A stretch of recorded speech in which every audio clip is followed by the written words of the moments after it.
పిలిచారు నాకు తెలియదు, ఎవరు పిలిచారు నన్ను అనేది పిలవలేదు, నాకు తెలియదు, నాకు తెలియదు, వెళ్ళలేదు. నన్ను ఎవరో మీడియానే ఫోన్ చేసి ఇట్లా మీటింగ్ అవుతుందంటే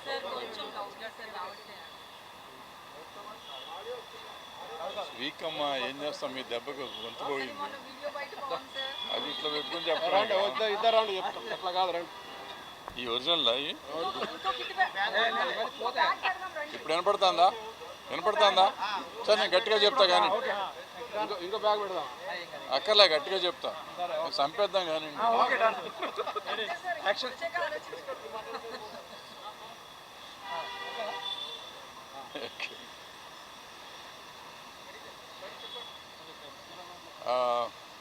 లేదు, అది గవర్నమెంట్ మీటింగ్ కాదనుకుంటా నాకు తెలిసినంత వరకు. మరి గవర్నమెంట్ మీటింగ్ ఐడియా లేదు నాకు, బట్ పిలవలేదు, నన్ను పిలవలేదు, అందుకని వెళ్ళలేదు. ఎవరైనా వెళ్ళొచ్చు, గవర్నమెంట్ కానీ లేకపోతే ఎవరైనా ఇండివిజువల్స్ ఎవరైనా తీసుకుంటే, పర్మిషన్ తీసుకుంటే వాళ్ళ తాలూకు వాళ్ళని తీసుకుని వెళ్ళొచ్చు, తప్పలేదు. అది ఇండస్ట్రీగా వారు పరిగణిస్తామా లేదా అనేది ఇండస్ట్రీ ఇష్టం, లేకపోతే వాళ్ళ ఇష్టం. ఇండస్ట్రీ అంటే నా ఉద్దేశంలో ఛాంబర్ ప్రెసిడెంట్ గారు ఉన్నారు, కౌన్సిల్ ప్రెసిడెంట్ గారు కూడా ఉన్నారు అక్కడ. సో అది ఛాంబర్దా అనుకుంటే ఛాంబర్ది కాదని తెలిసిన తర్వాత నేను అడిగితే వాళ్ళని కూడా ఇంక్లూడ్ చేసుకున్నారు వాళ్ళు. ఒకరి వల్ల ఇండస్ట్రీ మోకరిల్లిందని చెప్పేసి అన్నారు, దాని గురించి ఏ ఒక్కరో నేను చెప్పలేదు కదా, చెప్పలేదు. ఒకరి వల్ల ఏం జరిగింది అనేది అంటే చాలా జరుగుతూ ఉంటాయి అమ్మా. ఇప్పుడు ఇది అది అని కాదు, మనం ఇండస్ట్రీలో ఉన్నవాళ్ళం. ఇప్పుడు ఇండస్ట్రీ అని ఊరికే మేము నాలాంటి వాళ్ళం కేకలేస్తూ ఉంటాం, కానీ మీరు ఇండస్ట్రీ అంటారు. ఏది ఇండస్ట్రీ? నేను ఇండస్ట్రీయా, లేకపోతే మీరు ఇండస్ట్రీయా, లేకపోతే ఎవరు పలానా నెంబర్ 1 హీరో ఇండస్ట్రీయా, నెంబర్ 1 హీరోయిన్ ఇండస్ట్రీయా, నెంబర్ 1 డైరెక్టర్ ఇండస్ట్రీయా, లేకపోతే ఛాంబర్? మా లెక్కలో ఏంటంటే ఛాంబర్ ఒకటే ఇండస్ట్రీ. ఛాంబర్లో పెద్దవాళ్ళు ఉండొచ్చు, చిన్నవాళ్ళు ఉండొచ్చు, వాళ్ళకి పాపులారిటీ ఉండొచ్చు, ఉండకపోవచ్చు. వాళ్ళు రిప్రజెంట్ చేస్తారు, ఎందుకంటే chamber represents production sector, studio sector, exhibition sector, అట్లాగే distribution sector, plus movie artist association, federation కూడా దానికి ఎఫిలియేటెడ్. అంటే వాళ్ళు మనకు డైరెక్ట్గా సంబంధం లేకపోయినా వాళ్ళు మనకి ఎఫిలియేటెడ్ బాడీస్. అందుకని అందరినీ సమన్వయం చేసుకుంటానికి ఛాంబర్ ఉంది. ఏది వెళ్ళినా కానీ గవర్నమెంట్ని కలవాలంటే ఛాంబర్ని కలవాలి. అందుకని నిన్న మీరు కలిసిన మీటింగ్ అంటున్నారు కదా, దానికి ఎజెండా లేదు. దానికి ఒక ఎజెండా ఉందంటే ఛాంబర్ పెట్టి ఉంటుంది, అంటే మనం ఇండస్ట్రీ కలిసినట్టు. ఎజెండా లేకుండా కలిస్తే పర్సనల్గా కలిసినట్టు నా ఉద్దేశంలో. లేదు పర్సనల్గా కాదు, పలానా వాళ్ళు చేసుకున్నారంటే నేను అనుకోవటం అది ఎఫ్డీసీ చైర్మన్ గారు పిలిచినట్టున్నారు. సో వాళ్ళు పెద్దవాళ్ళు అందరూ సోకాళ్ళు నిజంగా అందులో ఇవాళ సినిమా తీస్తున్న వాళ్ళు అందరూ ఉన్నారు, పెద్దవాళ్ళు అందరూ ఉన్నారు. సో ఇండస్ట్రీకి కొంతవరకు అనుకోవచ్చు. రన్నింగ్ ప్రొడ్యూసర్లు, రన్నింగ్ డైరెక్టర్లు, రన్నింగ్ యాక్టర్లు అందరూ ఉన్నారు. ఓన్లీ గిల్డ్ వాళ్ళు మాత్రమే వెళ్ళారనేది ఒక దాని పేరు చెప్పకుండా అదే చెప్పాను, మీరు అన్నది అదే. సార్, ఇండస్ట్రీకి గవర్నమెంట్కి మధ్య బాగా దూరం పెరిగింది ఇటీవల జరిగిన కొన్ని ఇన్సిడెంట్స్ వల్ల. ఆ దూరాన్ని తగ్గించుకోవడం కోసమే వీళ్ళందరూ అక్కడికి వెళ్ళారంట. అంటే నేను కూడా అదే అనుకున్నాను, అంటే వెళ్ళటం మంచిదే కదా. ఇప్పుడు నేను ఆల్రెడీ మొన్న పెట్టిన వీడియోలో పెట్టాను, పెద్దవాళ్ళంతా వెళ్ళి ముఖ్యమంత్రి గారితో మాట్లాడి చేసుకోవాలనుకున్నాను. దానికే వెళ్తున్నారు, సెట్ అయిపోతుంది అనుకున్నాను. నిజంగా సెట్ అయిపోయింది. నిజంగా అయితే ఆ ఇష్యూ వరకు అయితే సెట్ అయిపోయింది. వీళ్ళు మాట్లాడారా మాట్లాడలేదా అనేది పక్కన పెడితే ఇష్యూ సెటిల్ అయిపోయింది. దాని గురించి ఎవరు వీళ్ళు కానీ వాళ్ళు కానీ మాట్లాడకూడదు అనే నిర్ణయం తీసుకున్నట్టున్నారు. నేను మాట్లాడతాను, ఎందుకంటే ఇట్స్ ఇన్ ద కోర్టులో తేల్చుకుంటాము అనేది వాళ్ళకి వీళ్ళకి ఒక క్లారిటీ వచ్చేసింది, గవర్నమెంట్కి కానీ ఇటు ఈ పార్టీకి కానీ. సో ఇక దాని గురించి క్లోజ్ అయిపోయింది. ఓ సంతోషం ఏంటంటే ఆ గొడవ వదిలిపోయింది కదా, ఇంకే గొడవలు కొత్త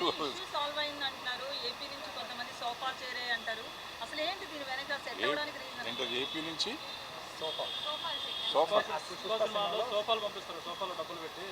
నేను చూడలేదు, సినిమా చూడలేదు. ఇప్పుడు నన్ను ఊరికి నా తెలియని అడిగితే నాకు కంగారు పడతాం. ఇప్పుడు రేవంత్ రెడ్డి గారు గద్దర్ అవార్డ్స్ అని ప్రకటించాడు.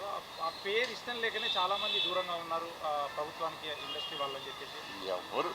ఎవరు దూరంగా ఉన్నారు, ఎవరి దగ్గరగా ఉన్నారు? ఇప్పుడు నేను అందరూ వెళ్ళారు. అంతకుముందు గద్దర్ అవార్డ్స్ ఉన్నప్పుడు మేము కొంతమంది వెళ్ళాం. మేము ఇండస్ట్రీయా, నిన్న వెళ్ళిన వాళ్ళు ఇండస్ట్రీయా, లేకపోతే ఉన్న ఛాంబర్ ఇండస్ట్రీయా, ఇట్లన్నీ మాట్లాడుకుంటూ పోతే అనవసరం. ఇప్పుడు మనం దేన్నన్నా పెంచుకుంటూ పోదాం అనుకుంటే పెంచుకున్నా వచ్చేదేం లేదు. ఇప్పుడు అల్టిమేట్గా ఇవాళ సినిమా తీసే వాళ్ళది ప్రాబ్లము. వాళ్ళు తేల్చుకోవాలి, వాళ్ళు ఏం కావాలనేది వాళ్ళకి కావాలి. మనం కాదు తేల్చాల్సింది. సో వాళ్ళు ఏం చేసుకుంటారు, ఎలా చేస్తారు అనేది మనకు అనవసరం. ఇప్పుడు నిన్న వెళ్ళిన వాళ్ళైనా, మొన్న మేము గద్దర్ అవార్డ్స్ అని చెప్పి మీటింగ్ పెడితే అలాంటి వాళ్ళు మేము వెళ్ళింది అయినా కానీ మేము ఎవరం సాల్వ్ చేయలేం. ఒక సలహా ఇవ్వగలం ప్రభుత్వానికి. ప్రభుత్వం ఆలోచించే విధానం ఏముంటే ఆ విధానం ప్రకారం పనులు నడుస్తాయి. బెనిఫిట్ షోలు ఉండవని ముఖ్యమంత్రి స్పష్టంగా చెప్పారు. నిజంగా బెనిఫిట్ షోలు అవసరం అంటారా? టికెట్ రేట్లు పెంచడం అవసరం అంటారా? అంటే ఇది నేను 15-20 ఏళ్ళ నుంచి చెప్తున్న, బెనిఫిట్ షో అనేది వెయ్యకూడదు. అదేది ప్రీమియర్ షోలు వేయకూడదు. వేయచ్చు ప్రీమియర్ షోలు, మేము వేసేవాళ్ళం. నేను మొగుడు కావాలి లాంటి సినిమాకి దగ్గర 20-25 ప్రీమియర్ షోలు వేసా ఫ్రీగా. అక్కడ మన జనానికి మెడ్రాస్లో ఉన్న వాళ్ళందరికీ చూపించేసాను సినిమా. ప్రీమియర్ షో అంటే ఆల్మోస్ట్ ఫ్రీగా చేసేవారు. ఇప్పుడు ప్రీమియర్ షోలు అంటే దాన్ని డబ్బులు చేసుకున్నారు, దాన్ని క్యాష్ చేసుకున్నారు. అది మొన్న అంతకుముందు వీడియోలో నేను పెట్టాను. మనకి సినిమాకి తేడా వచ్చేది ఒక 100 కోట్లు. హిట్ సినిమాకి. ఫ్లాప్ సినిమాకి అయితే, ఫ్లాప్ అయితే ఏ రూపాయి తేడా రాదు. టికెట్ రేట్ పెంచినా తేడా రాదు, టికెట్ రేట్ తగ్గించినా తేడా రాదు. సో ఈ పెంచిన 100 కోట్లు వచ్చిందంటే 1000 కోట్లు చేస్తాం సినిమా. 1000 కోట్లు చేసిన సినిమాకి 100 కోట్లు తగ్గితే కొంపే మనకు. ఎందుకంటే ఇలా 500 కోట్లు మించి సినిమా తీయలేము మనం, ఎంత ఖర్చు పెట్టినా కానీ. అంటే 1000 కోట్లు చేస్తే 500 కోట్లు ఆల్మోస్ట్ ప్రాఫిట్ ఉంటుంది. 100 కోట్లు తగ్గినందుకు 400 కోట్లతో సాటిస్ఫై అవ్వమా, లేదు ఈ 100 కోట్లు కూడా ఆంధ్ర తెలంగాణ ప్రజల మీద వెయ్యాలా అనేది ఆలోచించుకోవాల్సింది పబ్లిక్ ఆలోచించాలి, ప్రొడ్యూసర్లు ఆలోచించాలి, ఆర్టిస్టులు ఆలోచించాలి, డైరెక్టర్లు ఆలోచించాలి. దీనికోసం మనం ముఖ్యమంత్రుల దగ్గరికి వెళ్ళి దేహి అని అడుక్కోవటం అనేది తప్పు అనేది నేను గతంలోనే చెప్పాను, ఇప్పుడు చెప్తాను, ఎప్పుడు చెప్తాను. మరి ఇప్పుడు మొన్న జరిగిన చర్చల్లో కేవలం పెద్ద సినిమాల చర్చలు మాత్రమే జరిగినాయి, చిన్న సినిమాలకు సంబంధించిన చర్చ జరగలేదని చిన్న సినిమాల నిర్మాతలు అంటున్నమాట. మీరేం చెప్తారు? అంటే ఇప్పుడు ఏ సినిమాలు అనేది ఏం లేదు. అక్కడ ఇంటర్నేషనల్ స్టాండర్డ్లో సినిమాలు తీయాలి అనేది మనకు ఉంది. ఆల్రెడీ ఇంటర్నేషనల్ స్టాండర్డ్ ఇవ్వాలి. పుష్పం ఉంది, మొత్తం ఆల్ ఇండియా రికార్డ్స్ అన్ని బ్రేక్ చేసింది. బ్రేక్ చేసిందంటే గర్వమే కదా. అంటే అది ఆటోమేటిక్గా మీకు ఇంటర్నేషనల్ రికార్డులు వచ్చింది. ఇప్పుడు టాప్ 100 లిస్టులోకి వస్తే మీరు కింద ఎక్కడో ఉంటుంది, 90లోనో 95లోనో ఉంటుంది. వరల్డ్ సినిమాల్లో చూస్తే 1500 కోట్లు అంటే చిన్న అమౌంట్ కాదు కదా. 1500, 1600 వచ్చింది. సో ఆటోమేటిక్గా మనం వరల్డ్ రికార్డులోకి వెళ్ళిపోయాం. ఇప్పుడు ఏంటంటే మనం ఇక్కడ ఆల్రెడీ సినిమాలు తీస్తున్నాం. ఇక్కడ తీయింది ఏం లేదు. మనకు అన్ని భాషలు, తెలుగు, తమిళ్, కన్నడం, మలయాళం, హిందీ, ఒరియా, బెంగాలీ, భోజ్పురి, మరాఠీ జరగలేదు. మిగిలిన అన్ని భాషలు ఇక్కడ జరిగింది. మరాఠీ కూడా జరిగింది. మరాఠీ కూడా సైరాత్ ఇక్కడ జరిగింది. సో ఇట్లా అన్ని సినిమాలు ఇక్కడ జరుగుతూనే ఉంటాయి. జరుగుతూ ఉంటే ఇప్పుడు కొత్తగా మనం దీన్ని చేసేది ఇంగ్లీష్ సినిమాలు అంటే వాళ్ళు ఎక్కడెక్కడో తీస్తుంటారు, ప్రపంచాన్ని తీస్తారు. మనకి అప్పుడప్పుడు గాంధీ ఇక్కడ తీశారు, ఇట్లా చాలా సినిమాలు కొన్ని తీశారు ఇక్కడ. సో తీస్తారు. మనం అప్పుడెప్పుడు నా చిన్నప్పుడు షేక్స్పియర్ వాళ్ళు అనుకుంటారు, శశి కపూర్ సినిమా ఇక్కడ హైదరాబాద్లో, మొత్తం హైదరాబాద్లోనే తీశారు. సో అట్లా అవసరమైనప్పుడు సినిమాలు తీస్తూ ఉంటారు. దానికి ఏమన్నా అంటే ఎఫ్డీసీ తరఫున ముఖ్యమంత్రి దగ్గరికి పోయినప్పుడు చిన్న సినిమాల గురించి మాట్లాడాల్సిన బాధ్యత కూడా ఎఫ్డీసీకి ఉంటుంది. అంటే ప్రాబ్లం ఎక్కడంటే ఎఫ్డీసీ తరఫున పోవాలంటే ఎఫ్డీసీని పిలవకూడదు. నాకు తెలిసినంతవరకు FDC should request chamber. Chamber వాళ్ళు అందరినీ కోఆర్డినేట్ చేయాలి. ఎందుకంటే ఎఫ్డీసీ పని ఏంటంటే వీళ్ళని కోఆర్డినేట్ చేయటం, జనాన్ని కోఆర్డినేట్ చేయటం కాదు. నాకు ఇష్టమైన వాళ్ళు నేను తీసుకెళ్ళడానికి కాదు. సో ఆయన పర్సనల్గా తీసుకున్నాడు, పర్సనల్గా తీసుకెళ్ళి ఉంటాడు. కానీ మనం we should not object and we should not comment on that also. నేనేమంటున్నా అంటే పోయిన ఈ పెద్ద మనుషులు ఎవరైతే ఉన్నారో వాళ్ళు చిన్న సినిమాల గురించి కూడా మాట్లాడుంటే బాగుండేది కదా. అసలు ఏ సినిమాని గురించి మాట్లాడలేదు వాళ్ళు. మీద మాట్లాడి ఉంటే నువ్వు దాని గురించి మాట్లాడాలా, దీని గురించి మాట్లాడాలి. ఏదో మాట్లాడారు, ఆయన చెప్పారు, వీళ్ళు విన్నారు, మీరు బ్రహ్మాండంగా చేస్తున్నారు సార్ అన్నారు, అయిపోయింది. అంత మట్టుకే కార్డియల్ రిలేషన్షిప్ కోసం వెళ్ళినట్టు అనిపించింది నాకు. ఆయనకి నాలాంటి వాళ్ళు, పని లేని వాళ్ళు చాలామంది కూర్చొని ఇక్కడ ఐస్ ఉంది, కంపు మునిగిపోయింది, ఐస్ బ్రేక్ చేయాలి ఎవడన్నా అంటే బ్రేక్ చేస్తానికి వెళ్ళారు, బ్రేక్ చేస్తారు, ఐస్ బ్రేక్ అయిపోయింది. ఇప్పుడు హ్యాపీగా ఉన్నారు అందరూ. ఏపీలో ఎట్లాంటి సిచ్యువేషన్ ఉండాలనుకుంటారు? సినిమా ఇండస్ట్రీకి ఉన్న బాగానే ఉంటుంది. ఎప్పుడు వెహికల్ ఏముంటుంది అంతా బాగానే ఉంటుంది. ఏమన్నా వాళ్ళ కోపం వస్తే వాళ్ళు కూడా టికెట్ రేట్లు పెంచమంటారు అంతే మ్యాక్సిమం. రేవంత్ రెడ్డి గారు మొన్న మీటింగ్లో సినిమా వాళ్ళంతా ప్రభుత్వ పథకాలకి అలాగే సామాజిక కార్యక్రమాలకి సపోర్ట్ చేయాలని అన్నారు. చూడగానే సార్ ఇలాంటి వాటికి మేము ఎలా సపోర్ట్ చేస్తామని కొంతమంది ఇండస్ట్రీ వాళ్ళు అడిగారు. ఇవన్నీ అంటాం కానీ అమ్మా, ఇప్పుడు అల్లు అర్జున్ ఎప్పుడో నా చిన్నప్పుడే చేశాడు. సుకుమార్ డైరెక్షన్లో ఒక సినిమా షార్ట్ ఫిల్మ్ చేశాడు, సామాజిక స్పృహతో చేసింది. ఎన్టీఆర్ ఏదో చేశాడు, చిరంజీవి గారు ఏదో చేశారు. ఇంకా గొంతు పోతుందా ఇంతకంటే ఎక్కడ అరుస్తాను, ఇంకా అరిస్తే తిట్టానంటారు మళ్ళీ. అల్లు అర్జున్ గారును సుకుమార్ గారు ఒక సినిమా చేశారు, షార్ట్ ఫిల్మ్ చేశారు. చాలా బాగా అద్భుతమైన సినిమా అది. అట్లాగే ఎన్టీఆర్ గారు రెండు సినిమాలు చేశారు షార్ట్ ఫిల్మ్స్ ఈ సోషల్ కాజ్ మీద. అట్లాగే చిరంజీవి గారు చేశారు. సో చేసే వాళ్ళంతా చేస్తానే ఉన్నారు, చేయట్లేదు అనేది కాదు.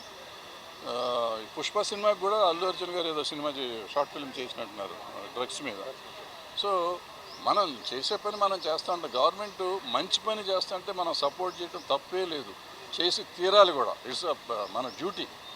మనం సినిమా తీసి డబ్బు సంపాదించడం కాదు, సమాజానికి ఎంతో కొంత వికాసం కలిగించారు. 1 సెకండ్ మనం 1 మినిట్ మాట్లాడితే కొంప మునిగేది ఏం లేదు, చేసి తీరాలి. వాళ్ళు అడిగా అసలు నేను రేవంత్ రెడ్డి గారు పెట్టినప్పుడు నేను ఫస్ట్ అబ్జెక్ట్ అంటే నేనేమన్నానంటే మీరు సినిమా తీసినప్పుడు చేయండి అన్నారు. అది నేను అబ్జెక్ట్ చేసి ఆ రోజు చేసి ఈరోజు కూడా చెప్తున్నాను, సినిమా తీసినప్పుడు కాదు, ప్రతి ఆర్టిస్టు దీని గురించి చేసేయండి ఒకసారి. సినిమాకి ఎందుకు చేయాలో చేసుకోండి, ఏ సినిమాకి ఆ సినిమా కావాల్సింది చేసుకుంటూ ఉండండి అని నా ఉద్దేశం. ఎందుకంటే అందరూ బాధ్యత ఉండాలి.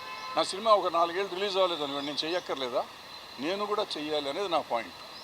ఎవరు చేసినా చేయకపోయినా ప్రతి మనిషి, ప్రతి ఆర్టిస్టు, మార్కెట్ ఉన్న ఆర్టిస్టు, ప్రతి వాళ్ళు ఈ వీడియోలు చేయాలి అనేది మంచి ఉద్దేశం, మంచి పాయింట్లో అయితే చెయ్యాలి.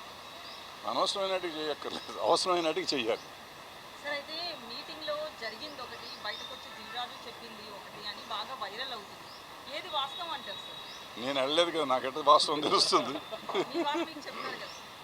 వాళ్ళంతా హ్యాపీగా ఉన్నామని చెప్పారు. బెస్ట్ మీటింగ్ అన్నారు. అంటే ఎజెండా లేని మీటింగ్ కాబట్టి డెఫినెట్గా బెస్ట్ మీటింగ్ అవుతుంది. ఎందుకంటే వీళ్ళకి ఒక పాయింట్ లేదు, వాళ్ళకి ఒక పాయింట్ లేదు. వాళ్ళు కొన్ని మంచి విషయాలు చెప్పారు, వీళ్ళు కొన్ని మంచి విషయాలు చెప్పారు కాబట్టి అద్భుతమైన మీటింగ్ అది. ఎవ్వరికీ ఏ రకమైన బాధ లేకుండా జరిగింది, అద్భుతంగా జరిగింది. అయితే సీఎం గారు మాట్లాడుతూ 8 సార్లు మా దగ్గరికి వచ్చారు సినిమాల కోసం, మేము రేట్లు పెంచాము మేము గవర్నమెంట్ ఫామ్ అయిన తర్వాత, కానీ మీ నుంచి మాకు రిటర్న్ ఏం లేదు. కాదు, అది కాదు. ఏమన్నారంటే నాబోటి పని లేని వాళ్ళు కొంతమంది లంచం తీసుకుని టికెట్ రేట్లు పెంచారు అని చెప్పారు అని మీడియాలో ఎక్కడో చెప్పారు. చెప్తే ఆయన 8 జీవోలు వేసి ఈ 8 జీవోల్లో ఎవరు ఇచ్చారో నాకు చూపించండి అని అడిగారు. నాకు తెలిసింది ఇది. సో ఎవరు ఇవ్వలేదు కాబట్టి అందరూ నోరు మూసి కూర్చున్నారు.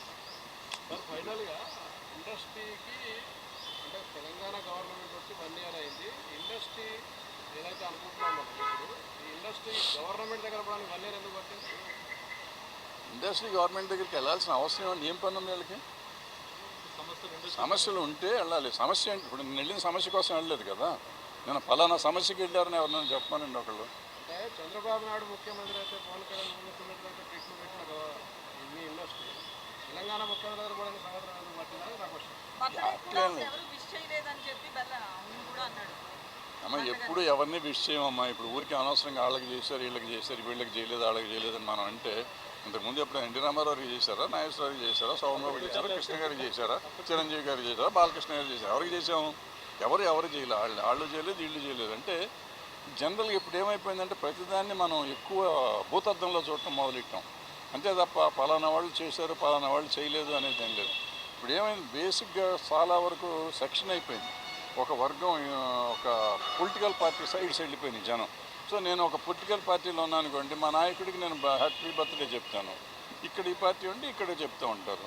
ఇప్పుడు ఈయనకి కావాల్సిన వాళ్ళు వీళ్ళకి చెప్తారు, వాళ్ళకి కావాల్సిన వాళ్ళు వాళ్ళు చెప్తూ ఉంటారు. అంతే తప్ప అందరూ చెప్పారు ఇది ఇండస్ట్రీ అనుకుంటే కాదు. హైదరాబాద్లో గవర్నమెంట్తో ఇబ్బంది ఉంది కాబట్టి ఆంధ్రాకి వెళ్ళిపోదామని ఆలోచనలు అట్లాంటి చర్చలు జరిగినాయి సార్ ఇండస్ట్రీ? నాకు తెలిసి ఏం జరగలేదు. ఎవరిని వెళ్తే హ్యాపీగా వెళ్ళి రావచ్చు, తప్పేం లేదు. పంపేం మునిగింది. ఇప్పుడు ఇక్కడ ఏమీ జరగదు. మొత్తం ఇండస్ట్రీ అంతా ఇక్కడ ఉంది. ఇవాళ ఇక్కడి నుంచి ఎవరిని వెళ్ళాలంటే మనకు అక్కడి నుంచి ఇక్కడ తీసుకొస్తాను 40 ఏళ్ళు పైన పట్టింది మాకు. వీళ్ళు ఇక్కడి నుంచి వెళ్తామంటే వెళ్ళేవాళ్ళు వెళ్ళండి. ఇప్పుడు ఎట్లాగూ ఉంటుంది అక్కడ. సినిమా అక్కడ తీయకుండా ఉండలేము. ఆంధ్రాలో మనకు కొన్ని కావాలంటే, సముద్రం కావాలంటే ఇక్కడ తేలేం కదా, అక్కడికి వెళ్ళి తీస్తాము. అట్లా కొన్ని చోట్ల ఇంతకుముందు గోదావరికి వెళ్ళి పొలాలు కావాలంటే అటు వెళ్ళేవాళ్ళని. ఇవాళ సస్యశ్యామలంగా ఉంది తెలంగాణ, ఇక్కడే తీస్తున్నాం పొలాలు కూడా. సో ఇట్లా అవసరమైతే వెళ్తాం. ఏమో మీలాంటి గొప్ప వాళ్ళు ఎవరైనా సముద్రాన్ని ఇక్కడ తీస్తే సముద్రం కూడా ఇక్కడ తీస్తాం. అదే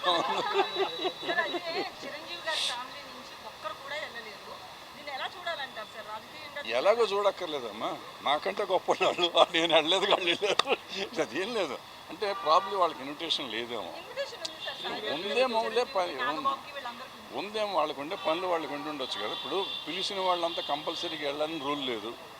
ఈ పిలవని వాళ్ళు కూడా పిలవకుండా వెళ్ళాలని రూల్ లేదు. పిలవకుండా కూడా కొంతమంది వెళ్ళి ఉంటారు. అట్లా అది లేదు, ఇది లేదు. సో డెఫినెట్గా వాళ్ళని గుర్తించి ఉంటారు, మీరు చెప్పినట్టు పిలిచే ఉంటారు. రకరకాల సమస్యల్లో వాళ్ళు ఇల్లు ఉంటారు. ఏంటనేది నాకు తెలియదు. అయితే హైదరాబాద్లో కమిటీలో మీరు ఉన్నారు కదా, అది ఎంతవరకు వచ్చింది?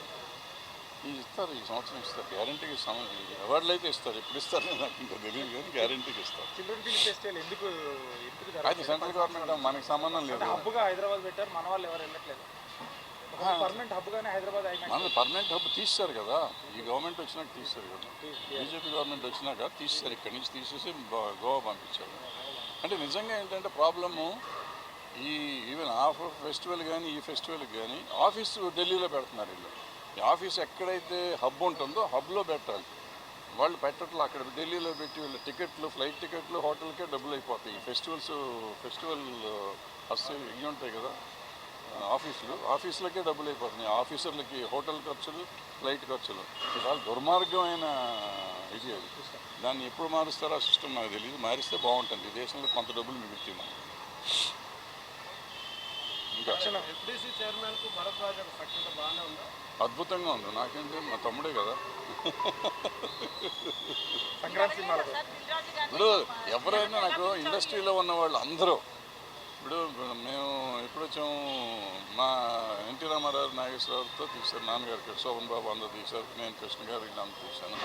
సో ఆ జనరేషన్ నుంచి వచ్చేసరికి నెక్స్ట్ జనరేషను వీళ్ళు వచ్చారు. నాగార్జున గారు, బాలకృష్ణ గారు, వెంకటేష్ గారు, చిరంజీవి గారు వాళ్ళు నా కాంటెంపరీస్.